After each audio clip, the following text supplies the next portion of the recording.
Top of the morning to you. Welcome to our special coverage of the Russian invasion of Ukraine.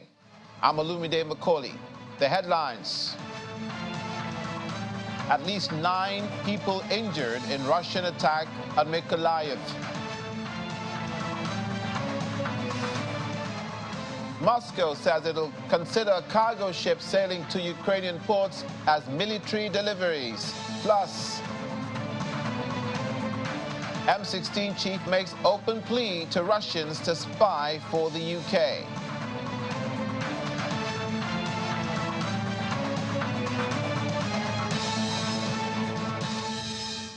Thank you for joining us. Russia struck the city center of Mykolaiv in southern Ukraine this morning. That's according to the head of the Mykolaiv Regional Military Administration, Vitaly Klim, who put an urgent message on Telegram saying a parking garage and a 3-story apartment building are on fire. The fire brigade is on its way. The statement said, in addition, that at least 9 people were wounded, including 5 children. Amongst the wounded children is a 3-year-old and a child who is less than a year old. He also did not provide more details on the nature of the attack. Russia has also attacked the southern port city of Odessa for the 3rd night in a row. At least 2 people were injured in the attacks, while 8 Russian Tu-22 M3 aircraft were flying in the direction of the Black Sea. Meanwhile, Russia is also warning that from today, Thursday, any ships traveling to Ukraine's Black Sea ports will be seen as possibly carrying military cargo after the Ukrainian government said it was setting up a temporary shipping route to try and continue its grain exports. Accordingly, the flag countries of such ships will be considered involved in the Ukrainian conflict on the side of the Kiev regime, according to the Defense Ministry in a statement. As part of withdrawing from the Black Sea grain deal, Russia has revoked its guarantees of safe navigation. Questions on Russia, if you don't mind.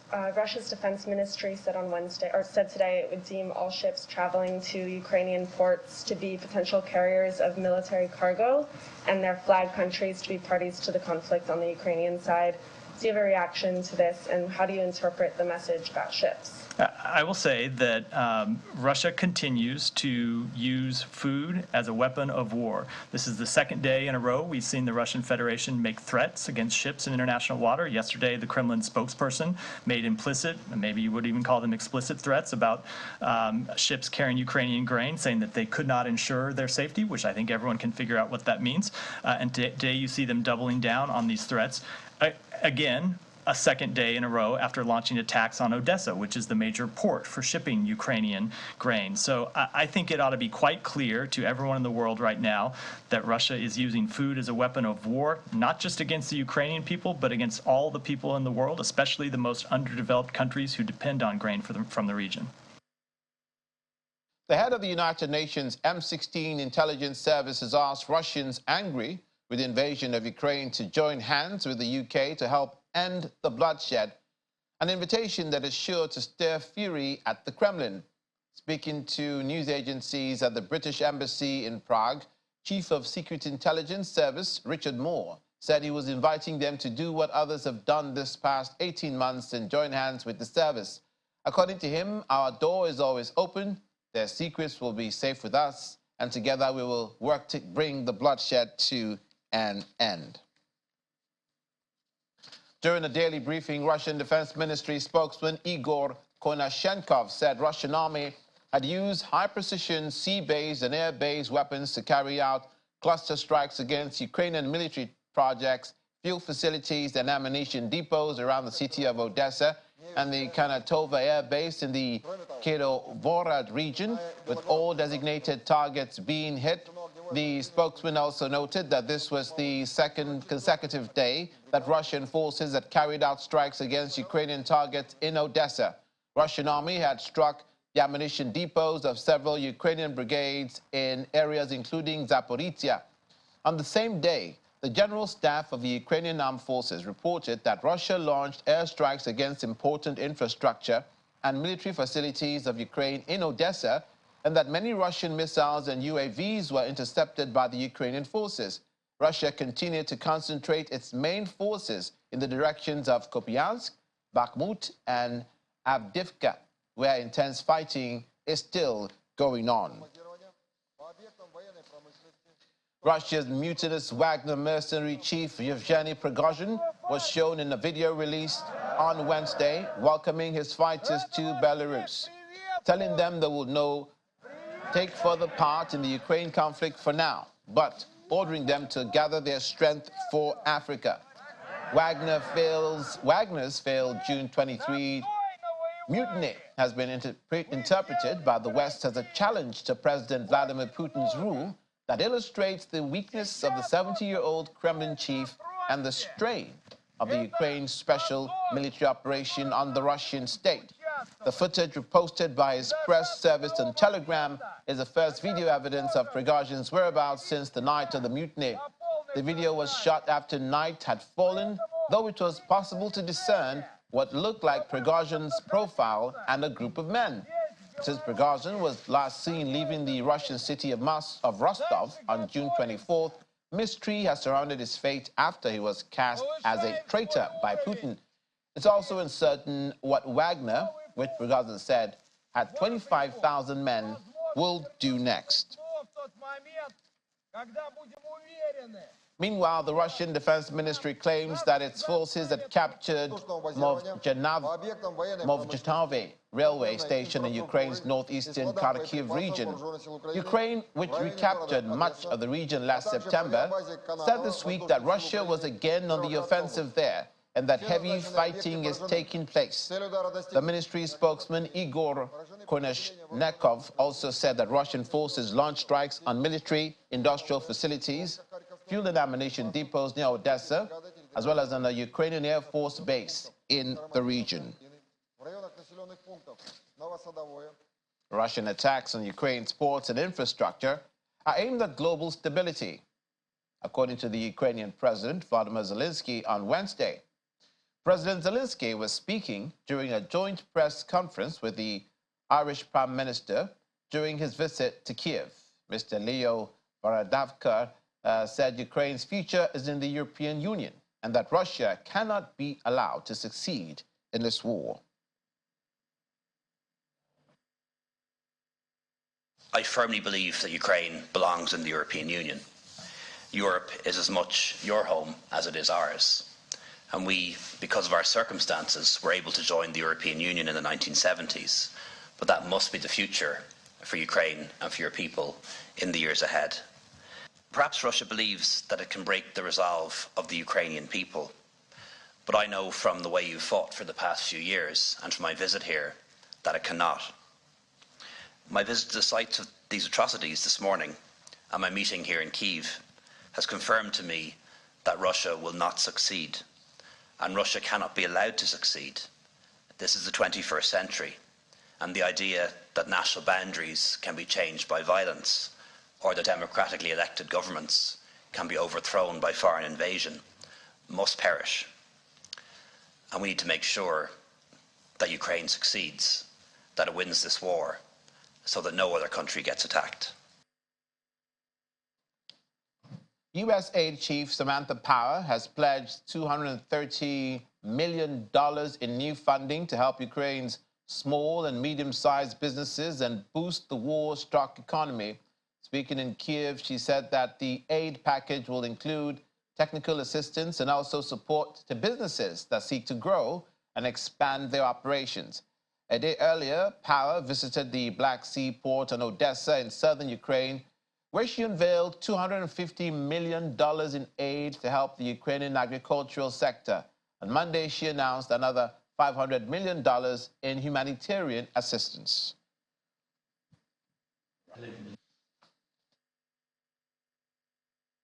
And so before I leave and get on my fourth train, I think, of the last 4 days this evening, I would like to make another final announcement here.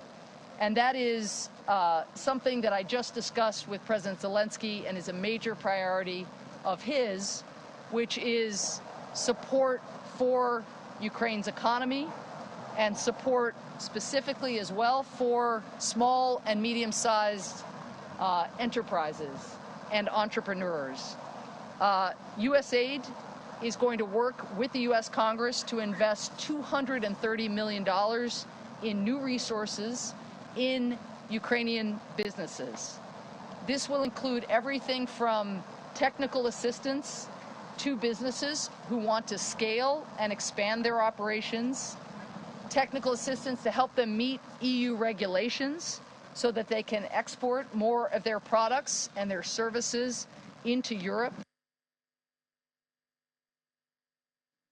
Ukrainian President Vladimir Zelensky has hailed the United States' unwavering support after Washington announced a new $1.3 billion military aid package. The aid will help save Ukrainian lives and move closer to our common victory, President Zelensky wrote on Twitter. We appreciate the unwavering support of the friendly American people. Now let's talk to international affairs analyst, Mr. Yinka Yeniji, who speaks to us virtually from East Midlands in the UK. You're welcome to the program. It's good to see you. Good morning, Mr. Mykolaiv. It's my pleasure as well. What are we to make of the MI6 head, the UK's intelligence agency, who's asked Russians to spy for the cause of Ukraine? Now, we know that in the murky waters of intelligence and counterintelligence, espionage and counter-espionage, made popular in the days in the United States of the Herbert Hoover administration, the first senior Bush, George H.W. Bush, CIA, the FBI, the Cold War, USSR, MI6. What does he hope to achieve by asking Russians in that sort of state, accused by some of being a police state in some cases, to spy for Ukraine? What does he intend to achieve by saying that sort of thing in the public space? Well, all options are on the table. And I won't even say it's the first of it that we saw with the Wagner trying to mount a coup against Russia's President Putin. Okay, somebody wants, or everybody wants Putin out of government. There's no doubt about that, even from within. And one of the reasons that he went to war with Ukraine was to be able to stabilize his own political might at home.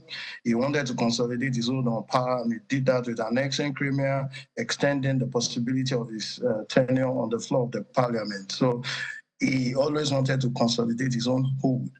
However, not a few Russians believe that it is about time for Mr. Putin to depart the stage, even in his own generation. And there are still younger soldiers who also want to progress in the military. So everybody wants Putin out. Now, that being said, also, this war is costing a lot in terms of ammunition to United States, to NATO, to the UK as well. Is a lot of ammunition have been expended within over a year. What that means is that it is going to affect economies of all of these supporting countries. It means that we would have to increase our budgetary funding for military. It means also that we want an end to this war immediately. It is not in anyone's interest, including those who even manufacture arms and ammunition. The turnover time to be able to replenish the already spent stock is mind-boggling. It's not something that can be envisaged. As a matter of fact, rebuilding Ukraine, or in fact, rebuilding the economies of supporting nations may take anything from 10 to 25 years. That being said, everybody wants the end to this war. And the first step towards having an insurrection is the Wagner coup, or the failed Wagner coup. The next is for people to cross sides. And we've started to see that. We've started to see Russian soldiers pledging their allegiance to Ukraine. We've started to see Belarus also being able to speak to the Russian president as if they played a role in this war, especially calming frayed knives with respect to the Wagner insurrection. Now, United Kingdom, United States, and several forces in the West would pay close attention to having Putin toppled from within. So definitely there will be an increase in espionage as soldiers and possibly even private entities switch their allegiance. And that may mark a critical factor in putting an end to the war. Man to man, Ukraine has defeated Russia because Russia keeps needing men. In terms of weaponry, Russia has held its own, but the stock is fast depleting. So if we can have espionage that can ensure that Putin is further weakened from within, then the West will gladly applaud that. Spying against your own country is a treasonous offense in any country. It's not child's play. So the question now is him addressing this to a news agency called Politico in the British Embassy in Prague.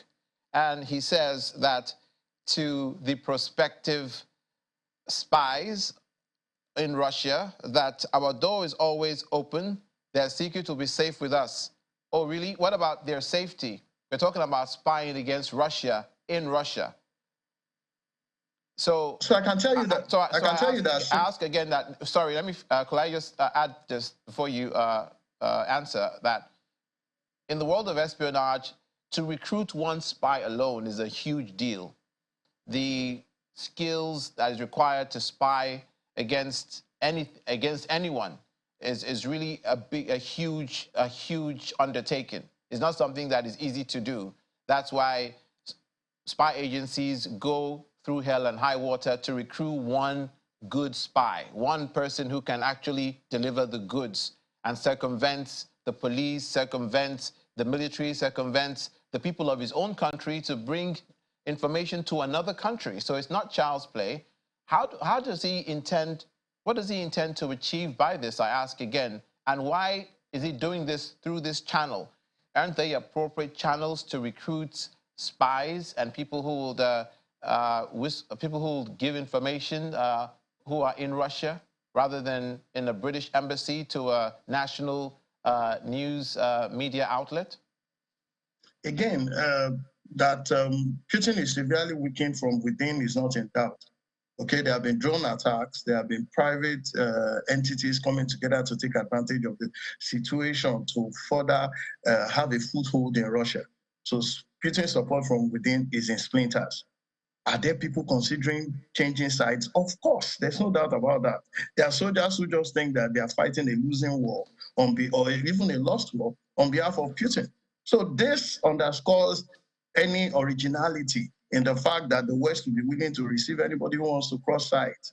Now, regarding espionage and all of that, it's an open secret, all right? A US basketballer was just arrested in the United States and spent some months in jail before this basketballer was traded for Russian men. So for whatever it is worth, even being able to capture anyone from the other side and trading them off is something that is futuristic that you start to think about. Because for whatever it is worth, Russia will continue to make demands that are unreasonable. Russia has taken away citizens of Ukraine. At some point, we will need to get those people back to Ukraine. And don't be surprised when Russia starts to make unreasonable demands that nobody can meet. So at this time, capturing prospective spies who work for your own interest is good business investment, and it is being futuristic and looking towards the future. So whether it is the investment or the training, those are secondary at this stage, unfortunately, because all you need is to be able to have an asset to trade with in future. Now, whether that asset is a spy or is a soldier, doesn't matter at this time. It's the same reason why there's safe passageway for diplomats, even when things get to a head. It's the same reason why you want to move your diplomats away, because you don't want them captured and then have to pay huge costs beyond cash to be able to retrieve them in the future. So it is the season of being able to trade in spies. Whether they work for your opponent or whether they work for you does not matter. It is secondary, because an asset will always come good in the future when you start to trade. I can tell you for free that the war is already has made a remarkable turn. I think that everybody is tired. We don't have all the resources to expend on this war any longer. And you can see that even Western nations have started to offer support towards rebuilding in Ukraine, including making investments. So that shows to us that the length of time that has been spent so far up to now, we are not going to have to spend half of that towards bringing an end to the war. But an end to the war does not mean that missiles will stop raining. It just means that we will come to some kind of private arrangement to say it is time to rebuild. We have to restock, we have to rebuild. Having spies in your kitty is a huge asset in your arsenal to trade when the time comes. Still big questions on that issue. I wonder how security chiefs around the world in various agencies, even Nigeria's DSS, Israel's Mossad, and other countries under what they think about this request from the MI6 intelligence chief of the UK. But let's move to another issue, and it seems that all the gloves are off now concerning the Black Sea grain deal, and Russia is threatening that any ship that they see going through that particular area is fair game for them. So Ukraine had better be wary about their alternative routes as they try to look for another option to the Black Sea. What are your thoughts? The U.S. military vessels are also in full blast at the seas. We have broken quite a number of international conventions on the laws of the seas within the past 15 to 16 months. We've broken different conventions. Military vessels are out there. Fighter jets have been intercepted. And it almost seems as if that we are not bringing the enforcement of military conventions to bear in terms of the laws of the seas. So as Russia is, again, it's a losing game. So Putin is grabbing at straws, all right? So you can't defeat Ukraine in terms of infantry. You cannot defeat Ukraine in terms of weaponry, as we can see. You are losing your men at the battlefront, and you have had to withdraw Wagner Group that was the steel behind the warfare. So it's time to try to fight harder. The nukes are not coming out. Russia can't do that at the moment because it doesn't even have support of China to declare a full-scale war. So starve Ukraine of grains is the next level. But of course, we have the American military vessels also on the seas. So you can be rest assured that all of these are statements grandstanding. Nothing will stop the grain deal that Ukraine has in place. Unfortunately for Russia, parts of Africa, where it has significant presence, also supports Ukraine. Ukraine has, in fact, entered into arrangements to supply Nigeria grains. So that is not going to happen where Ukraine will lose out on that deal. It's not going to happen that the economy of Ukraine will be paralyzed at this point, and it is down to those grains. So Russia can make all those statements all they want. They can't sink vessels. Since this war started, it is Russia itself that has lost vessels. Ukraine has not lost vessels. Any attack on any foreign flag vessel in support of Ukraine would amount to a full-scale war. And I can assure you that when it comes to the battle on the seas, a lot of respect will be paid to the United States, and Russia cannot even fight that battle, okay? Russia is good in the air. At this moment, they have their fighter jets out there. Remember that the United States has also signed off on F-16s before now. So it's a losing battle. It is to say the blown, the not strong gas pipe. What is left? The grains. But you can't attack the grains because we can't afford another scale of food insecurity all over the world. So I think that the very reason why the United Nations and Turkey were dabbled into the option of the Black Sea Grain Initiative was for fear of an escalation of the war. None of the navies of these countries, the allies of Ukraine, are going to engage Russia in the Black Sea. The U.S. defense chief has made that abundantly clear. They're not going to engage them. So Russia seems to have the upper hand. They can sink or they can attack those ships who they think are carrying military cargo. And there seems to be nothing that these other countries can do about it. And those countries have said themselves that they're not going to be involved. There's not going to be a naval blockade from the American Navy if Russia does decide to attack a Ukrainian cargo ship. And that's what I'm saying to you. So what's stopping Russia from making that attacks till today? It's a different thing to say we are not because those ships are not on the routes yet. Those ships are not trading there yet. The deal is over, so nothing is happening. United States naval ships are already out there on the seas. They're not cannot even be engage determined. the Ukrainians. Sorry, Exactly, but the presence. Do you know what it is to move out? To say, okay, our naval ships are moving out immediately. It's not a day's journey. But if you begin to see there are no military drills going on, and yet the vessels are out there, you can see them. We don't have military drills going on. United States has not said we have drills going on. Okay, but those vessels are not far away. You are not going to wait until there's an attack and start to move out and you have lost 3 to 5 days. It's not going to happen. So at this stage, even if the West says we are not going to get involved if you attack us, then wait and see. Clearly, on the face of the seas, you are not seeing them advancing, but they are present there. Under the seas, you don't know what's going to happen. In the air with F-16s, you don't know what will happen. I keep saying that we will make a mistake if we think that what is being said is the same thing that is going to be done. When it comes to full-scale war, their interests to be protected. And you don't achieve. Thank you, Mr. Yeneji.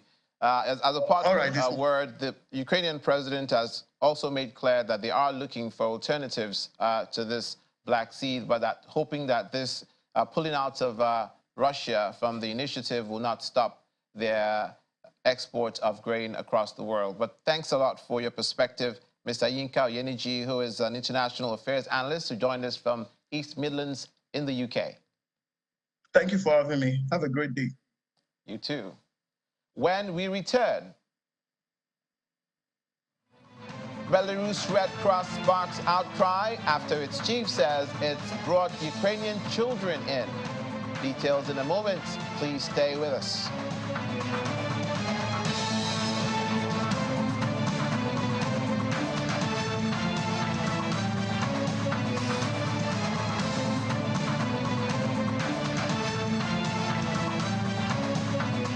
Welcome back. We're in the sophomore stretch of our coverage of Russian invasion of Ukraine today. Video published last night by the press service of Ukraine's armed forces purports to show Ukrainian soldiers firing assault rifles at Russian dugout positions near Bakhmut. Ukraine's military general staff say its forces have captured Russian positions around Bakhmut city. Since Ukraine began its counteroffensive last month, Kyiv has recaptured some villages in the south and territory around the ruined city of Bakhmut in the east, but has yet to attempt a major breakthrough across heavily defended Russian lines. The Belarus Red Cross has sparked international outrage after its chief told Belarusian state television that the organization is actively involved in bringing Ukrainian children from Russian-occupied areas to Belarus. Both Ukraine and the Belarusian opposition have decried the transfers as unlawful deportation, and there have been calls for international war crimes charges for the authoritarian Belarus leader, similar to the charges against Russian President Vladimir Putin. The actions of the Belarus Red Cross are drawing stern disapproval from the International Federation of Red Cross and Red Crescent Societies.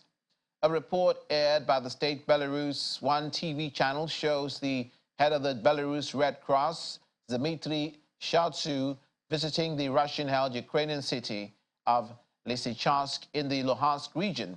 In the footage, he says the organization is actively involved in bringing Ukrainian children to Belarus for health and to improve their safety for those sorts of purposes.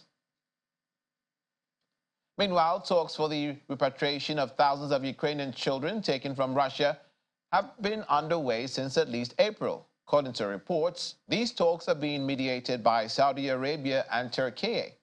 They are trying to broker a deal to bring home children who've been taken to Russia and placed in children's homes or adopted by Russian families. Moscow, which controls parts of Ukraine's east and south, denies abducting the children and says they have been transported for their own safety. We now speak with public affairs analyst Mr. Ralph Obasajay, who is speaking to us virtually from London as well. Good morning and welcome to the program. Good morning. Very good morning to you all. Can we begin with your opinion on the deportation, as it's been labeled, and it's probably the case, of children from Ukraine to Russia and now, incidentally, to Belarus, according to the admission of the head of the Red Cross of that particular country. Yes, I don't think, I don't know why they are trying to make a molehill out of, an anthill out of a molehill. Because you remember Russia's position from the onset was that the children were on the way of fire. They were in the front lines, cities they were attacking, and they then saw it as a duty of care to take the children away from the front line, so that to take them away from harm's way. But the rest of the world saw it as Russia has abducted these children. And now with the intervention of Red Cross and the United Nations, Russia has now said, okay, returning them through the same front lines, it's not safe. So if Red Cross wants them, take them through safe routes, through Belarus, let the head count be there, let them be well documented, and they can go from there to safe areas in Ukraine. If Russia had adopted them, in my opinion, they would have kept on to them inside Russia. So I think this is just taking away the focus from the main issues of the war. It has not been disclosed that they're returning the children to Ukraine. What we do know is that the children, according to this disclosure from the Red Cross chief of Belarus, that they are in Belarus, that they're helping them to bring them to Belarus. There's no indication that they're taking them back to Ukraine. If they are happy to bring them to Belarus, they're already involved. It then also shows that if they want to take them back to Ukraine, they can. But again, they have to, first of all, establish the parentage of these children, link them up with the authentic families. If the Ukrainian government, in my opinion, if they want them, they can organize airlift or train travel from, but you know the borders between Belarus and Ukraine are also blocked. There are no longer train services. The 2 train lines they have, there are no longer train services there. But I think, like I said, while there should be focus on the safety and the well-being of these children, it should not detract from the main issues that need to be addressed about the ongoing war. So there are 3 countries involved now. So what's happening now is that Saudi Arabia and Turkey are also trying to mediate to get the children back from Moscow back to Ukraine. The Vatican, also a country as well, have sent their Cardinal, Matteo Zuppi, who has been in both countries, that is Ukraine and Russia, and now in the United States, to speak at the White House. I wanted to ask you about that as well, to see what kind of leverage that will bring to the table concerning the return of the children from Moscow to Ukraine. So it appears there is no indication from Russia that they are going to return the children to Ukraine, and these countries want to convince them or persuade them to do so. That's the reason why the Russian president, one of the reasons why he was accused of war crimes. Let's look at it this way, you know. People cannot play hot and cold at the same time. On the one hand, they are saying Red Cross has been able to get some children from Russia through into Belarus. And this last-minute intervention of the US and the Vatican had always written to Putin about the war and about the safety of the children. Our Holy Father, the Pope, has always done that. So what I'm saying is that with everybody involved now, the more the merrier. First of all, there should be a complete count, accurate count of the head count of the children. Their safety should be guaranteed. And then their return should also be facilitated. But somebody, other pundits will say, all is fair in war. Would anybody not think that at some point Russia will want to also use these children as negotiating tools to get people to then come and dialogue with them? But because they are minors, that would be condemnable. But like I said, people say all is fair in war. There are other superpowers that had committed war crimes against children, both in Afghanistan, in Iraq, in Libya. We didn't see this kind of intervention. But now that there's focus on it, it is a welcome development for the sanity of the world and the well-being of those children. I think since the US has come in, because the Red Cross or the Red Crescent whichever arm of the Red Cross that it is, needs to be funded. The operations cost money. So if more countries like Saudi Arabia, the big pockets, are getting involved, the US is getting involved, it then means that this will be attended to as a due. It's often quoted, and you just quoted it again, all is fair in war.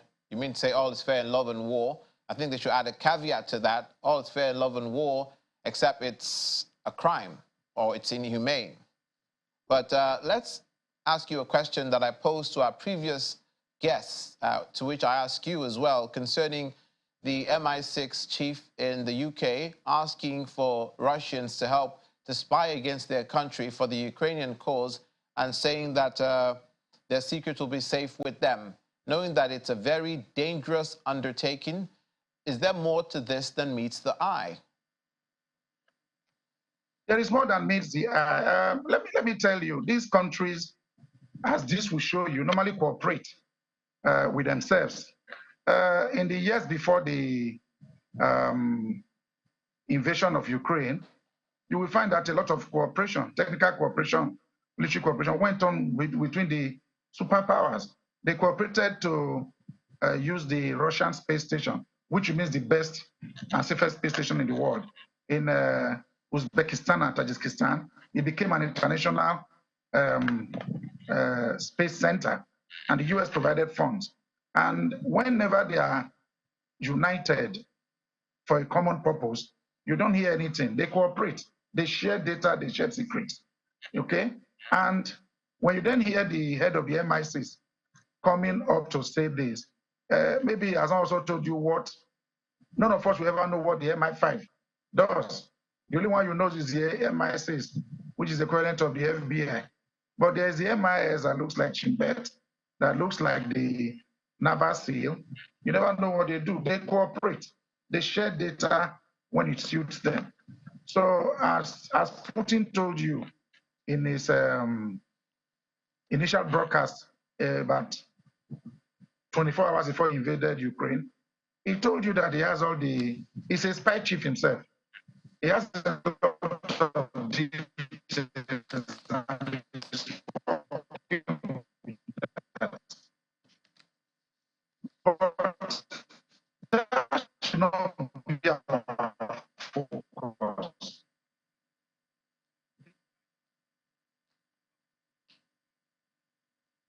So sorry, we couldn't hear you. There was an audio glitch. We'll try and reestablish that connection and come back to Mr. Ralph Obasanjo if we can in the course of this broadcast.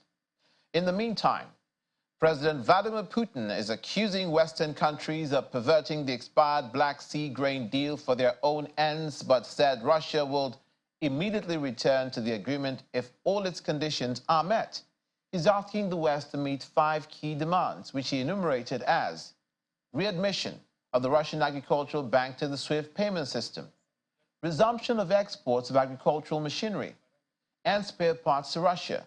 Thirdly, removal of restrictions and insurance and access to ports for Russian ships and cargo, and reinstatement of a now damaged ammonia export pipeline from Russia's Togliatti to Odessa in Ukraine, and unblocking the accounts of the Russian fertilizer companies. Now we have Mr. Ralph Obasanjo, who's joining us from the UK, England back. If you can hear me now, well, I couldn't hear you, as a matter of fact, sorry. What do you think? Let's leave the issue of the children, sorry, the MI6 book. I'll let you finish your thoughts on the MI6 invitation to the Russians to spy on their country, and then we'll go to another issue.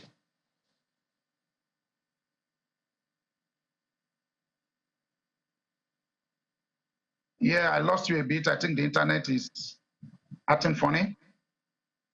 I've lost you a bit. Okay, can you reestablish your thoughts on the MI6 invitation to Russians to spy against their country?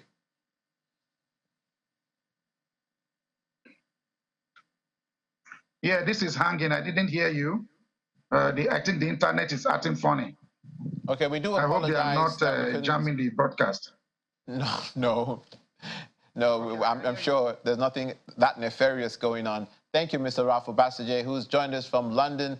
We do hope to continue this conversation on another occasion. Thank you for making out the time to be with us on the program this morning.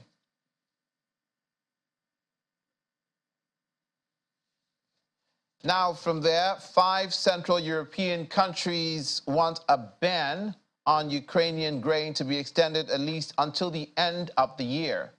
In May, the European Union allowed Bulgaria, Hungary, Poland, Romania, and Slovakia to ban domestic sales of Ukrainian wheat, maize, rapeseed, and sunflower seeds, while allowing transit of such cargo for export elsewhere.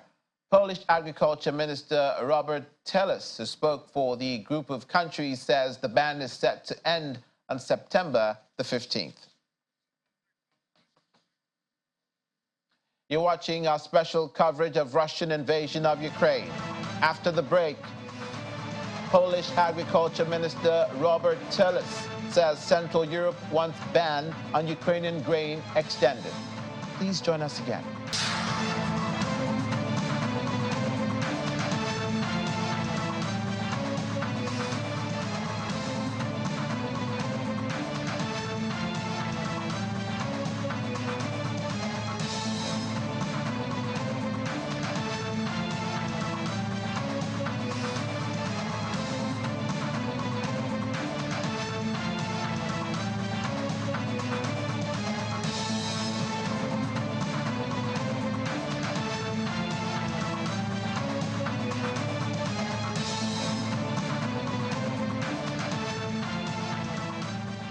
Welcome back to our special coverage of Russian invasion of Ukraine in the last stretch thereabouts, and we're turning our attention to the business aspect of things. Our business correspondent, Ini John Mekwa, is in the studio with me. Ini, good morning. Good morning. We just read and reported that no pretty today. Okay, no privit. Privit. Okay, so you're on board with speaking Ukrainian. Yes. Okay, so let me start over. Privit. Privit to Lumide. Privit to you. Hello to you. Okay, now 5 Central European countries want a ban on Ukrainian grain to be extended. Poland is at the forefront of this, and Poland is also one of their biggest allies. But the grain coming out of Ukraine, as you've explained to us and as we have been reporting as well, is pretty cheap, and it's affecting these farmers. Sales, yeah. So what do you make of this? How do you think Ukrainians won't like that? They don't like it. They've complained about it. It's one of the sore points in the region at this time. But, I mean, you don't blame those countries because everybody would have to protect their own.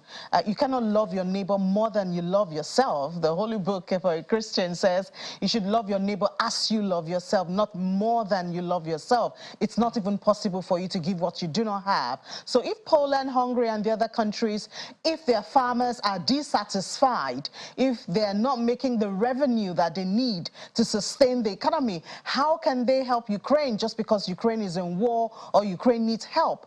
They need for their farmers to also have a market. They need their farmers to get revenue because, I mean, of what good would it be if these countries are also in poverty, if inflation and food insecurity hit them? How do they even render any sort of help? You know, and we remember the beginning of the war, Poland really did a whole lot, you know, to help sustain Ukrainians that were leaving the country, you know, at the borders and accommodating them and all of that. So you don't blame these countries for seeking ways to protect themselves. And that's why they had, you know, those laws, or one of the laws that said that Ukraine can pass its wheat or its grains through the country, but it has to be through a strict route that will lead outside the country and would not in any way be diverted. But, you know, Ukraine is also looking for, like we talked about yesterday, they're looking for other routes apart from the Black Sea, which now has become really dangerous since there's no assurance of safety for anybody who wants to carry out any transaction there. So the problem there is the volume of cargo in those other routes is significantly lesser yes. than what is obtainable what will happen in the Black Sea. The Black Sea is, I mean, it's a commercial route, you know, where ship and all of that go through, and you know, they can get out of Europe to other parts of the world where these grains are needed. But I mean, these are all smaller countries. How many water do they have? If it's a road infrastructure, how much of it do they have? You understand? Where are the cargoes that the trucks that will take it through the roads and everything? So it's really limited, and I mean, it's a difficult situation for both Ukraine and these other countries, because they want to help, but not at the detriment of their own people, which is understandable to anybody. Indeed. The environmental toll of this war is quite significant. One only has to look as far back as the recent Kakhovka Dam breach that has caused swathes of farmland and land of other types to be totally inundated by water. Mm-hmm.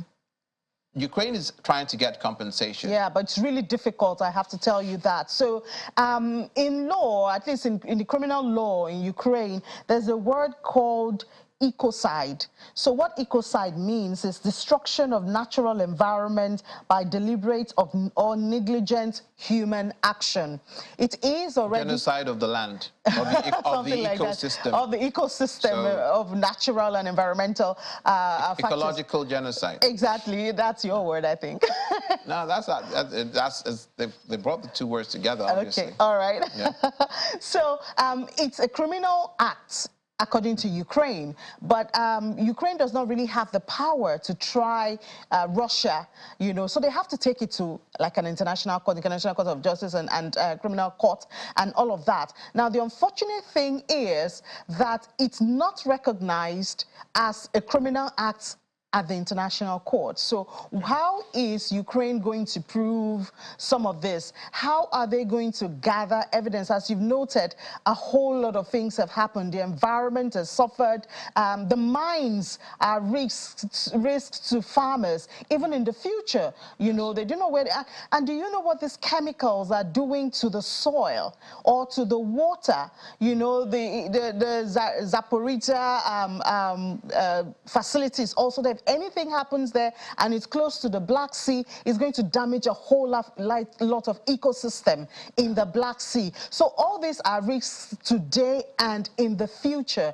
But how can Ukraine gather evidence? How can they prove that a certain missile was launched by Russia and not Ukraine? And you know, of course, Russia would also have their own defense prepared. In the case of the dam, Russia accused Ukraine of blowing up their own dam. So how do you put it on them?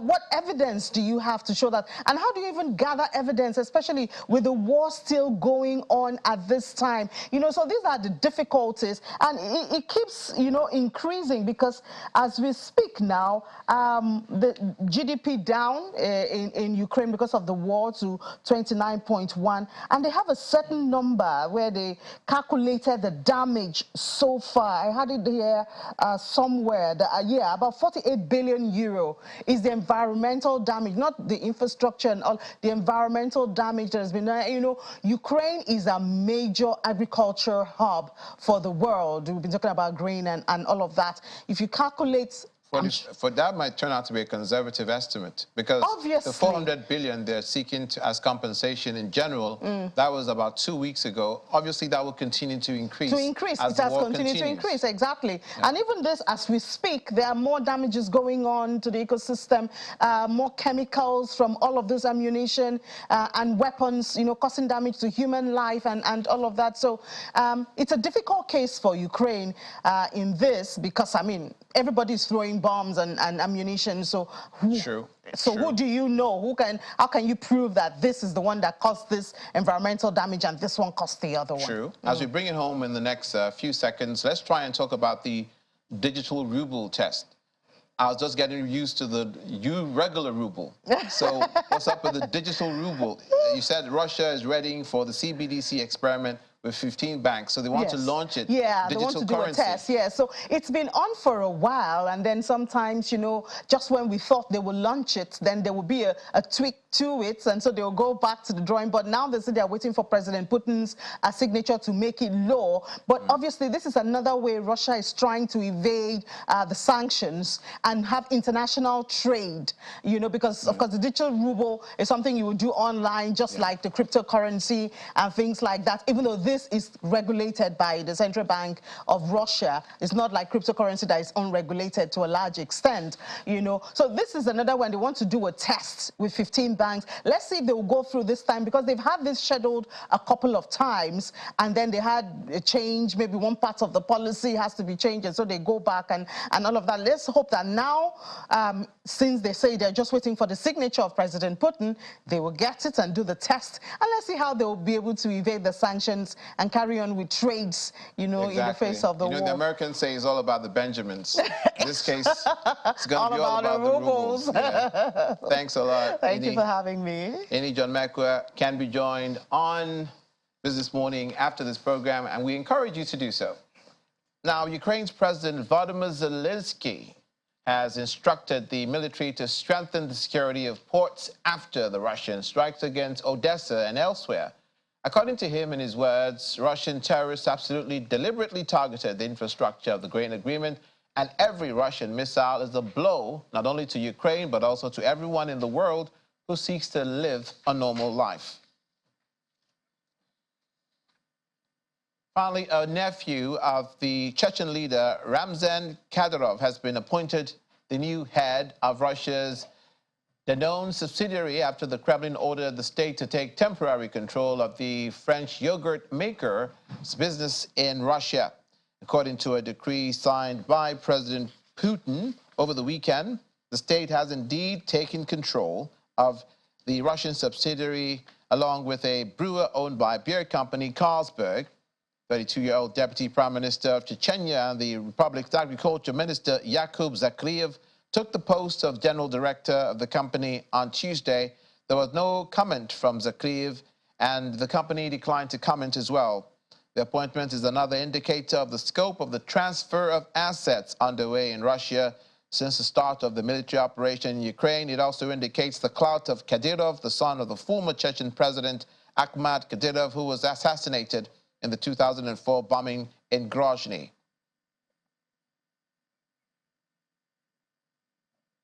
Knowing that that company is a French one is food for thought as we leave how the French President Emmanuel Macron will react to this takeover of this French asset in Russia by Moscow. And that's where we leave it for today's edition of Russian Invasion of Ukraine. I'm Olumide Macaulay. Many thanks to you, our viewers, for watching, our guests and our producers. Do have a good day, and please join us again tomorrow.